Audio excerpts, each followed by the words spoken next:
afternoon, students. You are welcome to online classes of Oriental Public School. Today I am here with a video of class 10 history, chapter 1. Your topic is nationalism in Europe. In today's class I am going to tell you about the age of revolutionaries. In this topic we are going to read about the conservative regimes that tried to consolidate their power in European countries. This liberalism and nationalism came up to be increasingly associated with the revolutionary and revolution in many regions in the Europe. They were totally opposed to the conservative system which was going on in European country, and this can be eroded by liberal nationalists, and which was initially called as liberal nationalism, which tried to eradicate this system of conservative regimes. So these revolutions were led by liberal nationalists belonging to the educated middle class elite.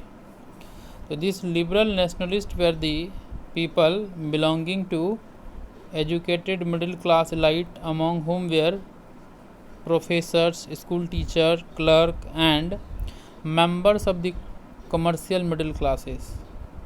These peoples were comprising in the group of liberal nationalists who tried to bring liberalism in European countries, which was initially started from France. The revolution, in the next topic we are going to talk about revolution in 1830 and 48. The revolution in 1830, the first upheaval took place in France in July 1830, which is also known as the July Revolution 1830 in France. The Bourbon king, who had been restored to power during the conservative reaction after 1815, were now overthrown by liberal revolutionary. Bourbon king was ruling over monarchical system which was totally oppressive to the people, and after the Bourbon king, who had been restored to power during the conservative, after defeat of Napoleon Bonaparte, once again Bourbon dynasty came in rule in France. Now it was overthrown by liberal revolutionary once again. So they installed a constitutional monarchy with Louis Philippe at its head. Louis Philippe was made the head of this constitutional monarchy. So before that, during the Louis XVI, it was autocratic monarchy, but when Louis Philippe came to rule over France, it was constitutional monarchy, where constitution was already written and implemented. Now the monarch will have to do each and everything according to the constitution.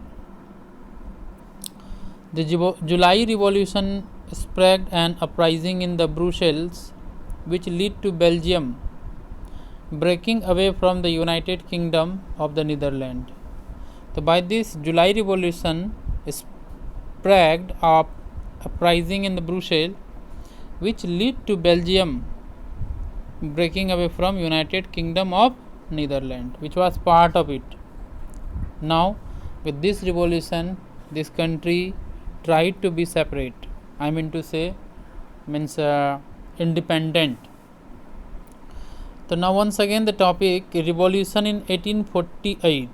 As you know, parallel to the revolts of the poor, unemployed and starving peasants and workers in many European countries in the year 1848, a revolution led by the educated middle class was underway. As we know, until unless educated people are not supporting any revolution, we cannot make it successful.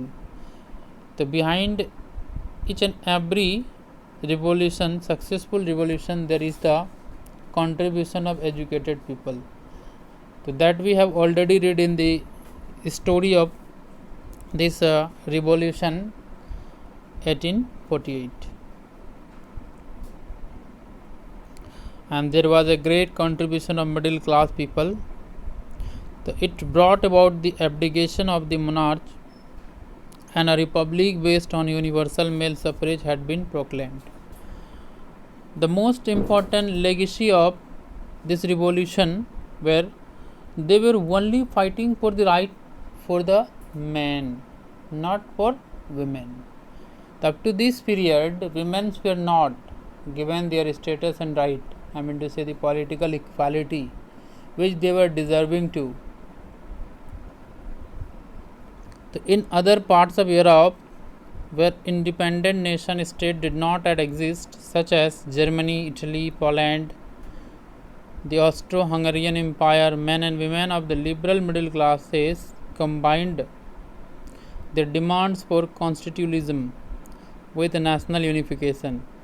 In each and every country in Europe was demanding to have a constitution, and they were not willing to be ruled by different principalities or kingdom, so they tried to be unified. So unification was the most important demand of European nations during 18th and 19th century. They took advantages of the growing popular unrest, pushed their demands for the creation of nation state on parliamentary principles. And this country were demanding that their nation should be created on the parliamentary principle, and there must be a constitution. And each and every decision that the government or the ruler will take, it should be according to the constitution which is implemented there. You can see here the revolutions in 1848 and 1830. The figure is of that revolution which you are seeing on the screen. Now the term is to talk about Frankfurt Parliament. This is very important topic of this chapter. In the German regions, a large number of political associations whose members were middle class, professional, businessmen and prosperous artisans came together in the city of Frankfurt and decided to vote for all German National Assembly. So this was an organization which was ruling on behalf of the government, German National Assembly. So on 18th May 1848, 831 elected representatives marched in a festive procession to take their place in the Frankfurt Parliament, convened in the Church of St. Paul. This Parliament Frankfurt was held in the St. Paul Church, and 831 elected representatives marched in the festive processions, and their demand was to take their place in the Frankfurt Parliament, which they were not getting earlier. So they collectively drafted a constitution for German nation to be headed by the monarchy, subject to a parliament. So this was their first demand. Means after the completion of the constitution, they tried to be implemented the constitution, and the subject was monarchy, and they also tried, means there should be parliamentary form of the government. So when the deputies offered the crown on these terms of Friedrich William IV, King of Prussia, he rejected it and joined other monarchs to oppose the elected assembly. Means the king was not in favor of the assembly. Whatever they were demanding to be implemented, the king was not in favor of it.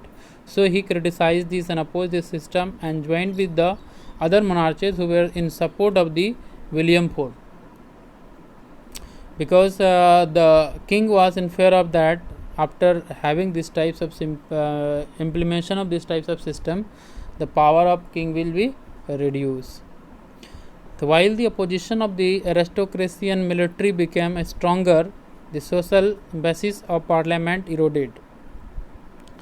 The parliament was dominated by the middle class, who resisted the demand for workers and artisans, and subsequently lost their support. In the end, troops were called in and an assembly was forced to disband. So when the situation was not under control, then army was called up to control it. The women were denied suffrage right during the election of the assembly. As I have already told, women were totally discriminated on each and every ground. Either we are talking about political or social, economical, every, especially in political atmosphere. So when the Frankfurt Parliament convened in the Church of St. Paul, women were admitted only as the observant or observers to stand in the visitors gallery, and they cannot become the member of the assembly and participate in that assembly. So they were stand just like visitors in the gallery. I hope you have understood the topic up to here. Very soon I will come with the next video and take the topic continue. So study properly, be safe. Thank you. Have a nice day.